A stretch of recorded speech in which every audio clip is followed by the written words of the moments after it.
Break के बाद एक बार फिर से आपका स्वागत है। आप देख रहे हैं चौधर की जंग। तो चलिए अब बात करते हैं रादौर विधानसभा क्षेत्र की। इस विधानसभा सीट पर पिछले 3 बार से इंडियन नेशनल लोकदल का कब्जा रहा है। इस बार बीजेपी भी यहां से जीतने की कोशिश में बीजेपी इस बार जीती है। यहां से कांग्रेस पार्टी यहां पर हार का मुंह देख रही है। मौजूदा विधायक बिशन लाल सैनी को इनेलो ने जगाधरी से टिकट दिया है, तो रादौर में राजकुमार कंबोज को अपना उम्मीदवार बना दिया। बीजेपी ने श्याम सिंह राणा को अपना टिकट दिया है, तो कांग्रेस ने अभी अपने पत्ते नहीं खोले हैं। यहां पर 1,77,000 कुल वोट हैं, जिनमें 95,000 के करीब पुरुष तो 81,000 के करीब महिलाएं हैं। जाट वोटर यहां बहुतायत में है, लेकिन ब्राह्मण और राजपूत वोटर निर्णायक भूमिका निभाता है, ये भी याद रखने वाली बात है। इसके अलावा पिछड़ा वर्ग का वोटर भी लगभग 20,000 की संख्या में है। राजनीतिक दल हर एक जाति को अपनी ओर लुभाने का प्रयास यहां पर अवश्य करेंगे, क्योंकि हर एक जाति में लगभग समान वोटर यहां पर हैं। तो कुलदीप जी, मैं आपसे जानना चाहूंगा, जिस तरीके से जातिगत समीकरण यहां पर बन रहा है, उसका कितना असर आप देख रहे हैं इस विधानसभा? देखिए, इस विधानसभा क्षेत्र में विनोद शर्मा जी का जो एक प्रभुत्व है वो कहीं ना कहीं बहुत मायने रखेगा। देखिए, 1977 से कांग्रेस आज तक इस सीट पर नहीं जीती। हाँ। और ये एक बहुत बड़ी चीज है यहाँ पे। और कहीं ना कहीं अब जो एक बहुकोणीय मुकाबला हो रहा है, उसमें विनोद शर्मा जी अपनी अलग पार्टी बना के आ चुके हैं और जनहित कांग्रेस भी उनके साथ है। तो इस सीट पर भी मुझे लगता है कि बहुत दिलचस्प मुकाबला होने वाला है, क्योंकि आपने कहा कि जाट बहुतायत में है और ब्राह्मण और राजपूत कहीं ना कहीं निर्णायक भूमिका निभाते हैं। तो मुझे लगता है कि कहीं ना कहीं वो इस बार भी होगा, क्योंकि जो गठबंधन जनहित कांग्रेस और विनोद शर्मा जी का हुआ है, हाँ। वो इस सीट पे कहीं ना कहीं फर्क डालेगा अब की बार के। अच्छा, इस चीज का क्या फर्क रहेगा? बिशन लाल जी को उन्होंने जगाधरी भेज दिया है और यहाँ पर वो ले आए हैं राजकुमार कंबोज को। देखिए, वो जो एक आपसी कला, अंदरूनी कला जो होती है, उसको कहीं ना कहीं निपटाने के लिए पार्टी ने ऐसा किया होगा। बाकी मुझे नहीं लगता इसके पीछे और कोई वजह। चलिए, क्यों भेजने की आवश्यकता पड़ी एक मौजूदा विधायक को उसी सीट से दूसरी सीट पर? हमारी पार्टी को दोनों जगह इस बात से को सुनिश्चित करना था कि जगाधरी में भी हमारा वर्चस्व बने और इधर रादौर में भी हमारा ऐसा कैंडिडेट हो जो कि इस जाति से हो, जिसके साथ सैनी, काम्बोज, हाँ। और जाट, ये तीनों जब मिल जाते हैं तो हमारा वर्चस्व और भी ज्यादा बढ़ जाता है। और उसी हिसाब को देखते हुए ये इधर हम लेकर आए, इसीलिए आप कंबोज को यहाँ पर लेकर आए। हाँ। इनेलो कहीं ना कहीं ओवर कॉन्फिडेंस पे इस सीट को लेकर कहीं ना कहीं उन्हें लगता है कि वो आसानी से इसे निकाल जाएंगे, लेकिन अब की बार थोड़ा मुकाबला थोड़ा मुश्किल है। जी देखिए, इनेलो के देखते हैं आगे। शर्मा जी कह रहे हैं कुलदीप जी कि भाई इनेलो ओवर कॉन्फिडेंट है। ये देखिए कि सन 96 से और आज तक, हाँ, 2009 तक 4 चुनाव इनेलो ने जीते हैं। हाँ, 4 चुनाव जीते, तो उनका कॉन्फिडेंट होना स्वाभाविक है। नहीं, जहां पे देखिए, मैं एक चीज कहना चाहूंगा, गुजरात के अंदर बीजेपी हार जाती है एक ऐसी सीट पर जो बहुत सालों से जीत रहे हैं, हाँ। बहुत चुनाव से जीत रहे हैं, तो ये कहना कि भाई कहीं ना कहीं ये थोड़ा फर्क है। देखिए, गुजरात में एंटी इनकम्बेंसी हो सकता है, लेकिन यहाँ इनेलो के साथ वो समस्या नहीं है कि वो भाई जो है सरकार विरोधी जो लहर है उसका शिकार हो। लेकिन फिर भी घोटालों को लेकर तो आरोप लगेंगे ना। ये चीज हाईकमान के ऊपर ये इनकार लगेंगे। नहीं, वो देखिए, उसमें सबसे पहला शिकार तो कांग्रेस होने वाली है, सरकार उनकी है, और उसके ऊपर इनेलो ने एक चार्जशीट भी जो है राज्यपाल को सौंप दी है। और भारतीय जनता पार्टी भी जो है सारे करप्शन, बेरोजगारी और भू अधिग्रहण और विकास के लेकर जो भेदभाव, इसको लेकर मुद्दे बनाएगी। लेकिन ये भी कहा जा सकता है कि रादौर में वीरेंद्र जी एक चीज और भी है कि विधायक तो इनेलो के बनते आ रहे हैं ना, कहीं ना कहीं फंड तो वो भी लेते हैं ना। ये बिल्कुल राज्य सरकार पे थोप देना कि वही विकास करेंगे, ये मुझे लगता है थोड़ा सा अन्याय कर रहे हैं। उनके पास एक बचाव, पक्षी विधायक के पास बचने का एक सबसे बड़ा रास्ता होता है, वो कहता है मैं सरकार में नहीं हूं, लोग ये मेरी सुनते ही नहीं है ना, मुझे इस तरह का कोई फंड देते हैं या डेवलपमेंट नहीं कराते हैं। देखिए, आज अच्छा, ये बहुत बड़ा आरोप लगा जी। आज का वोटर समझदार भी वो जानता है कि कितना फंड एक एमएलए को मिलता है, लेकिन हरियाणा में एमएलए का कोई फंड नहीं है। आई थिंक एमएलए का कोई फंड नहीं है, वो सरकार से पास करवा के ला। अनूप जी, फिर भी जिम्मेवारी तो ये आरोप लग रहा है कि जितने भी इंडियन नेशनल लोकदल के विधायक हैं, विपक्षी विधायक जितने भी हैं, 4 विधायक भाजपा के भी हैं, उनका ये आरोप है कि हम सरकार में नहीं है तो हम क्या करें। नहीं, आप ये लगातार जो सीट से कह रहे हैं, इनेलो के यहाँ पे विधायक रहे हैं बिशन लाल जी, लेकिन यहाँ पे तो बहुत ज्यादा काम हुआ है। इसको उप तहसील बनाया गया, यमुना के किनारे के लिए वो स्टड सिस्टम चालू किया गया। ये कौन कह रहा है कि यहाँ पे काम नहीं हुआ? स्कूलों का बहुत बढ़िया तरीके से निर्माण हुआ है, और 2009 के बाद में सड़कों का निर्माण बहुत तेजी से हो रहा है। तो ये तो विपक्ष के पास, आप इनके पास और तो कोई मिलता नहीं, कह देते हैं भाई कांग्रेस वाले नहीं हो रहे, जबकि ये तो सामने हुआ है काम। इंद्र सिंह जी, ये आरोप लगता है कि, और आप लोग भी खुद लगाते हैं, आपके एमएलए लगाते हैं कि हमारी सरकार नहीं है, लेकिन 2000 में तो आपके एमएलए भी थे और आपकी सरकार भी थी। तब इन लोगों ने क्यों नहीं उस वक्त तो किसी के प्रकार का कोई इल्जाम नहीं लगा। और नहीं, लेकिन जो मुद्दे हैं रादौर के, देखिए, अच्छा रादौर के मुद्दों पर मैं एक बार आपको बता देना चाहिए कि इंडियन रादौर के नेशनल जो, लोकदल की सरकार होते हुए हाँ, ये 3 बार हम जीते। इसी वजह से जीते हैं ना कि हमारी सरकार के ऊपर कोई इल्जाम नहीं था और हमारी सरकार की तरफ से चहुमुखी विकास हुआ था, किसी के साथ पक्षपात नहीं किया गया। नहीं, लेकिन लेकिन मैं यहाँ एक तो बात बीच में बोलना चाहूंगा। यहाँ से लगातार इनेलो बता रहे हैं कि रादौर से लगातार इनेलो जीत रही है, जीत रही है। फिर उसके बावजूद भी कांग्रेस ने यहाँ पे काम किया है ना, कांग्रेस ने आपके काम किया है। तो ये कैप्टन साहब को समझना चाहिए कि जनता देखती है, जनता देख रही है सब कुछ, कि काम विपक्ष के होते हुए कि एक तहसील बनाने से विकास हो जाता है। हाँ, ये बात जरूर है, ये बात जरूर है अनूप जी, क्योंकि ये बात देख के कि इनेलो का विधायक है तो काम सरकार का, लेकिन यहाँ पर रादौर में जो समस्या सबसे बड़ी सड़कें बनाई है, यमुनानगर स्कूलों का निर्माण हुआ है। यमुना नदी के किनारे ये बसा हुआ है, यमुनानगर जिले में ये आता है, यमुनानगर नदी के बिल्कुल सटा हुआ ये क्षेत्र है। ये हर बार बारिश में पानी सारा का सारा रादौर में आता है और जितने भी खेत हैं यहाँ के सब बर्बाद हो जाते हैं। नहीं, वो स्टड का काम किया है ना वहाँ पे, लेकिन वो नाकाफी है। नहीं, नाकाफी है वो। अभी और भी उनके यमुना के किनारे के उनको पानी को रोकने के लिए। चलिए राकेश जी, आपका क्या स्टैंड रहेगा?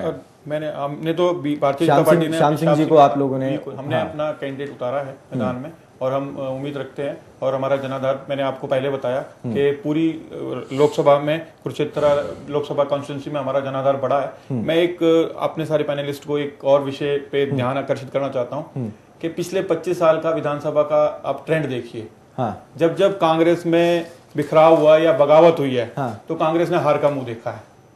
एक और तथ्य है कि भाजपा जब भी गैर कांग्रेस सरकार हरियाणा में बनी है तो भाजपा के ही मदद से बनी है। और एक ये पहलू भी है कि जब भी सत्ता में जो पार्टी रही है सेंटर में, उसकी ही गवर्नमेंट स्टेट में भी बनी है। ये पिछले 25 सालों का विधानसभा का आप रिकॉर्ड उठाकर देखें तो ये बात स्पष्ट हो जाती है। तो इस बार भारतीय जनता पार्टी मैं सिर्फ एक विषय है एक आपके सामने रखना चाह रहा हूं कि पिछले 25 साल का विधानसभा का ये ट्रेंड है। हरियाणा की जनता बहुत समझदार है, वो समझती है, वोटर जागरूक है। चलिए, ये बड़ा पॉलिटिकल सा पॉइंट बात हो जाती है। एक बात में तो रिकॉर्ड की बात है, एक कोई ऐसी बात नहीं। देखिए, सपड़ा जी ने बड़ी मतलब जो अच्छी बात कही है कि भाई ट्रेंड ये रहा है कि जब जब कांग्रेस के खिलाफ जो है सरकारें बनी हैं तो उसमें भारतीय जनता पार्टी जो है शामिल रही है। लेकिन इनको एक बात मैं जोड़ना चाहता हूँ कि जब जब भारतीय जनता पार्टी, जब जब कांग्रेस हारी है या विपक्ष की सरकार बनी है, उसमें भारतीय जनता पार्टी किसी न किसी पार्टी के साथ गठबंधन में रही है। ये बात भी स्वीकार करनी पड़ेगी। बिल्कुल, अति आत्मविश्वास है इस बार, अति उत्साह में है। सर्वे बताते हैं। चलिए, आपका भी, क्योंकि विनोद शर्मा जी का यहाँ पर जैसे आपने बताया कि एक जनाधार यहाँ पर अच्छी स्थिति में है, क्या स्थिति रहेगी? देखिए, यहाँ जो भारतीय जनता पार्टी की बात है, इनका वोट बैंक बिल्कुल नहीं है। जब पीछे के जो उदाहरण है मैं आपको बताता हूँ, मैंने भी फील्ड में युवा जिलाध्यक्ष रोहतक का जी, और बार भी गए हम हरियाणा में। जब हम कभी कंपेनिंग करते थे दूसरे गांव में जाके तो पूछ लेते थे भाई कोई बीजेपी का कार्यकर्ता हो तो हम उससे संपर्क हो सकता, गठबंधन है, वो नाराज ना हो जाए। तो किसी गांव में 1 मिलता था, किसी गांव में 2 मिलते थे, 3 से ज्यादा किसी गांव में कार्यकर्ता नहीं होते थे इनके बीजेपी के। और जो 2013 में नगर निगम के जो चुनाव हुए थे उसमें 144 पार्षद उठे थे, निगम पार्षद, जिसमें सिर्फ 25 पार्षद मतलब बीजेपी को मिले थे। कितना बड़ा वो था इनका, ये कहते थे शहरी उसके बावजूद भी मतलब 144 निगम पार्षदों में से सिर्फ 25 बने थे। चलिए, इस पर आप टिप्पणी कीजिए। टिप्पणी करना चाह रहा हूँ। बिल्कुल, आपका भी मेरे भाई ने ये कहा कि ग्रामीण क्षेत्रों में हमारा कोई वर्चस्व नहीं है, हमारे जनाधार नहीं है। अगर जनाधार नहीं है तो 36.81 वोट पिछली बार लोकसभा चुनाव में हमें मिले हैं। और ये ओवरऑल अभी सभी क्षेत्रों से लोकसभा का अजका के नेता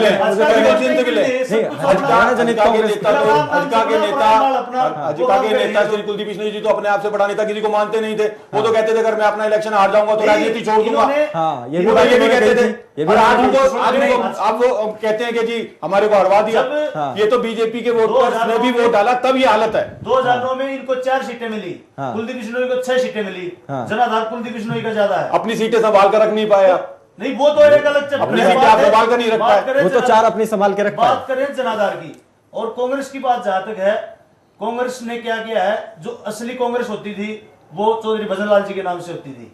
और जो भूपेंद्र हुड्डा की जो कांग्रेस है, इसने क्या कारनामा किया है यहाँ, जो पुराने कांग्रेसी थे उनको तो जूते मारे हैं और जो नए कांग्रेसी थे उनको पुचकार के बिठाया है, लेकिन वही जो नए कांग्रेसी थे वो सारे इधर उधर हो गए, कुछ लेकिन पुराने भी भाग रहे हैं। चलिए फाइनल कमेंट में कुलदीप जी आपसे तो यहाँ वोट बैंक है कहाँ? चलिए फाइनल कमेंट, पूरी तस्वीर। फाइनल कमेंट यही है कि यहाँ इस सीट पर भी मुझे लगता है कि मुकाबला काफी कड़ा होगा। चलिए इस सीट पर भी जिस तरीके से रादौर विधानसभा क्षेत्र है, यहाँ पर विनोद शर्मा जी का भी प्रभुत्व यहाँ पर देखा जा रहा है, ब्राह्मण वोटर यहाँ पर ज्यादा है और निर्णायक भूमिका में भी रहता है। तो देखना होगा कि इस विधानसभा सीट पर क्या होगा। आगे बात करते हैं पेहोवा की। पेहोवा से पहले बात करेंगे लाडवा की। लाडवा के जो विधायक हैं शेर सिंह बड़शामी, जेबीटी शिक्षक भर्ती घोटाले को लेकर ओम प्रकाश चौटाला के साथ जेल चले गए और जनता अपने नुमाइंदे का इंतजार करती रही और विकास को तरसती रही। ये क्षेत्र 2009 में परिसीमन में आया था। यहाँ 1,63,000 के करीब वोटर यहाँ पर हैं, जिसमें 87,000 के करीब पुरुष तो 76,000 के करीब महिलाएं हैं। सैनी समाज यहाँ पर निर्णायक भूमिका में रहता है, तो जाट वोटर भी अपना खासा प्रभाव रखता है।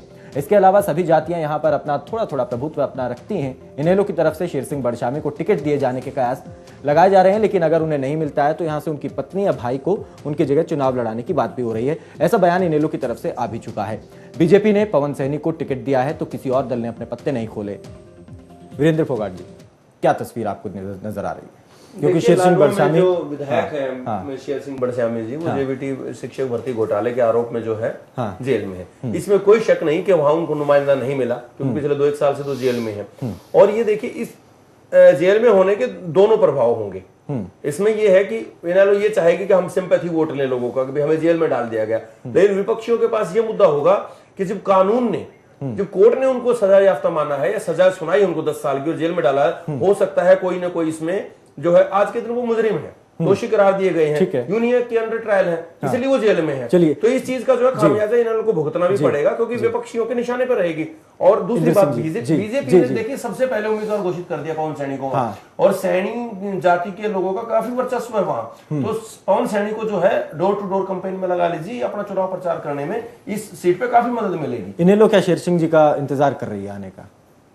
इनेलो देखिए, जब तक हमारी केवल 13 सीटें ऐसी हैं सारे हरियाणा के अंदर जिसके ऊपर हमने अपने कैंडिडेट नहीं डिक्लेयर किए हैं, और यहाँ की ये एक सीट ऐसी है जिसके जो केवल बड़शामी जी की वजह से हम इस बात को देख रहे हैं कि हम यहाँ पर या तो उनके कुनबे से किसी को टिकट दें या किसी और को दें। एक बात मैं इस बात से सहमत नहीं हूँ कि आज जनता के अंदर इस बात को बिल्कुल स्पष्ट रूप से मान लिया गया है कि हमारे साथ जो एक षड्यंत्र के तहत नहीं, लेकिन वहां की जनता ये नहीं मान रही है। वहां की जनता कह रही है कि गुनाह किया है तो सजा भुगत रहे हैं। नहीं, इस बात को देखो, कानून के लिहाज से अगर आप बात करें तो उसमें तो ना तो हम कोर्ट के खिलाफ कोई बात कह सकते हैं, लेकिन जनता इस बात को मानती है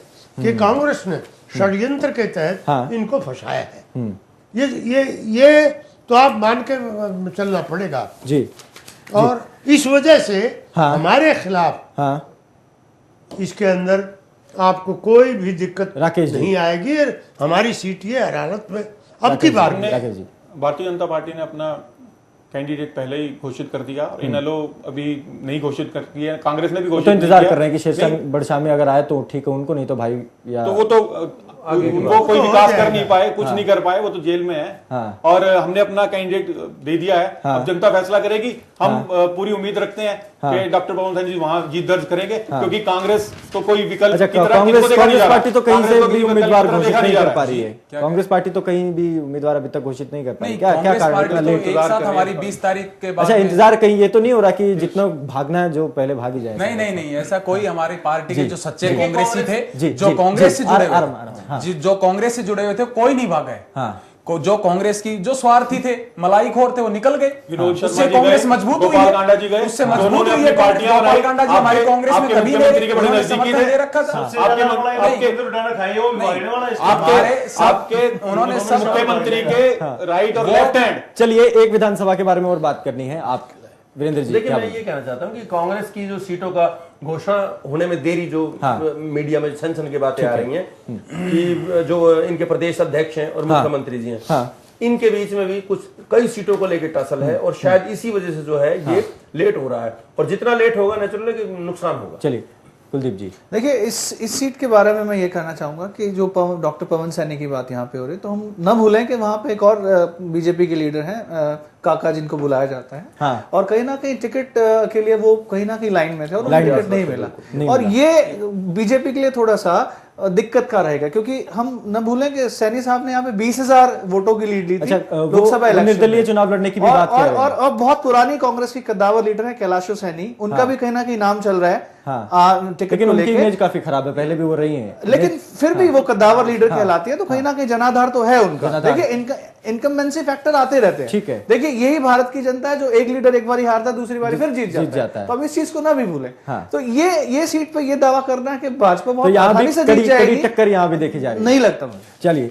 चलिए अगली विधानसभा के बारे में बात करते हैं। पेहवा विधानसभा सीट में कांग्रेस पार्टी ने 4 बार जीत दर्ज की है, तो इसके अलावा इनेलो ने भी अपनी मौजूदगी दर्ज कराई है। कांग्रेस प्रभुत्व वाली इस सीट पर लगभग 1,58,000 के करीब वोटर हैं, जिनमें 83,000 पुरुष तो 74,000 महिलाएं हैं। पंजाब से सटा होने के कारण सिख वोटर यहां पर बहुतायत में हैं। इसके अलावा दलित वोटर भी निर्णायक भूमिका रखता है। इस सीट पर कांग्रेस से हरमोइंदर सिंह चट्टा विधायक हैं और सरकार में वित्त मंत्री भी हैं और पहले स्पीकर भी वो रहे हैं। इस बार उनको टक्कर देने के लिए इनेलो से जसविंदर सिंह संधू को टिकट दिया गया है, तो बीजेपी ने अपने पत्ते नहीं खोले हैं। मैं आपसे जानना चाहूंगा इंद्र सिंह, क्या तस्वीर आपको यहाँ लग रही है पेहोवा में? क्या हरमोइंदर सिंह चट्टा जो हैं उनके खिलाफ जो माहौल बन रहा है उसका फायदा आप लोग उठा पाएंगे? हर हालत में हमारा कैंडिडेट उसका फायदा उठाएगा, क्योंकि जसविंदर सिंह संधू पहले भी मंत्री भी रह चुके हैं और वहाँ के विधायक रह चुके हैं, और जिस समय में वो सत्ता में थे उस समय उनका काम भी वहाँ पर बहुत सराहनीय रहा है। उनके खिलाफ आज तक, लेकिन करनाल से चुनाव लड़े थे, वो हार गए थे, उनकी शराफत, उनका मेल जोल जो उस हल्के के अंदर है, ठीक है, वो हर हालत में उनको जिताएगा। समय इजाजत नहीं दे रहा, मैं चाहता हूँ फटाफट एक कमेंट आप। नहीं, अभी मेरे साथी कह रहे थे कि भाई कांग्रेस में ऐसा हो रहा है, गुटबाजी नहीं है बीजेपी पेहवा में नहीं, बीजेपी में आप देखिए इन्होंने टिकटें अभी दी थी, वहां पे भगदड़ मची हुई, हर जगह विरोध प्रदर्शन हो रहा है। यहाँ पे धनखड़ जी का विरोध हो रहा है, कहीं पे कोसली में विरोध, टिकटें नहीं दी जा रही। चलिए इसीलिए टिकट, चलिए राकेश जी कांग्रेस का टिकट डिक्लेयर ना करना नहीं दर्शाता है कि इस बार दूसरी कांग्रेस रोक रखी है, कांग्रेस अपने कैंडिडेट्स को ढूंढ रही है कि किसको टिकट दिया जाए, और ये भी डर लगा रहा है कि बाकी भाग ना जाए, जो बचे हुए हैं वो भी ना भाग जाए। क्या लगता है आपको, क्या कांग्रेस अभी तक ढूंढ रही है? मैं एक ही बात कहता हूं, जल्दी, दोनों पार्टियों में यही हाल है, कांग्रेस में भी और बीजेपी में, सिवाय इंडियन नेशनल लोकदल। इसका वीरेंद्र जी, हम पेहवा के बारे में बात कर रहे हैं, नेचुरली ओवरऑल तो हरियाणा के बारे में हम कभी डिबेट कर सकते हैं, लेकिन पेहवा के बारे में बात करें तो यहाँ इनेलो और कांग्रेस में जो है सख्त मुकाबला होने वाला है, क्योंकि सिख बाहुल्य इलाका है। और जसविंदर सिंह संधू इनेलो से 2 बार विधायक रहे पिछले 4 बार के चुनाव में, और चट्टा साहब 2 बार विधायक रहे, स्पीकर भी रहे हरियाणा। तो आज और चट्टा साहब को ये योगदान या श्रेय भी कांग्रेस देती है कि भाई सिख प्रबंधक कमेटी जो निर्माण हुआ है उसमें उनका काफी योगदान रहा है। तो अब इनेलो और कांग्रेस में यही रहेगा कि जो कांग्रेस को यह रहेगा कि हम जो है इस चीज का ज्यादा फायदा उठा सके, क्योंकि पंजाब से सटा हुआ इलाका है, सिख वोटर काफी ज्यादा है, तो कांग्रेस ये चाहेगी कि भाई हमें इस चीज का ज्यादा फायदा लेकिन इसका दूसरा पहलू भी है कि इस वजह से नुकसान भी होगा। मात्र 30 सेकंड में चट्टा साहब चुनाव लड़ने से इनकार कर रहे हैं और चाह रहे हैं कि उनके बेटे को टिकट मिले, और उनकी इमेज भी, क्योंकि पिछले दिनों एक महिला द्वारा उनके ऊपर आरोप लगाना, तो इलाके में उनके ऊपर छवि भी काफी खराब। देखिए यहाँ पे मुझे लगता है कि इनेलो का पलड़ा थोड़ा भारी रहने वाला है, क्योंकि 10 साल का इनकम्बेंसी फैक्टर, ये कहना कि गुरुद्वारा जो प्रकरण हुआ उसका फायदा मिलेगा, हालांकि मिलेगा, लेकिन जो इनकम्बेंसी वेव है यहाँ पे वो कहीं ज्यादा है बजाय के इस मुद्दे से। इसके चलिए, ये एक तस्वीर हमने देखी कुरुक्षेत्र लोकसभा में विभिन्न विधानसभाओं की, तो एक सभी जगह लग रहा है कि एक टक्कर यहाँ पर है हर एक विधानसभा में। चलिए, आप सभी का बहुत बहुत शुक्रिया चर्चा में शामिल होने के लिए। और जिस तरीके से कुरुक्षेत्र विधानसभा में अभी हमने 5 विधानसभाओं का जिक्र किया और चर्चा की कुरुक्षेत्र लोकसभा में, कल फिर हम बाकी की 4 विधानसभाओं के बारे में बात करेंगे, विश्लेषण करने की कोशिश करेंगे, ओवरऑल एक तस्वीर जानने की कोशिश करेंगे कि कुरुक्षेत्र लोकसभा सीट से कौन सा दल कितनी सीटें जीत रहा है। फिलहाल दीजिए इजाजत, नमस्कार।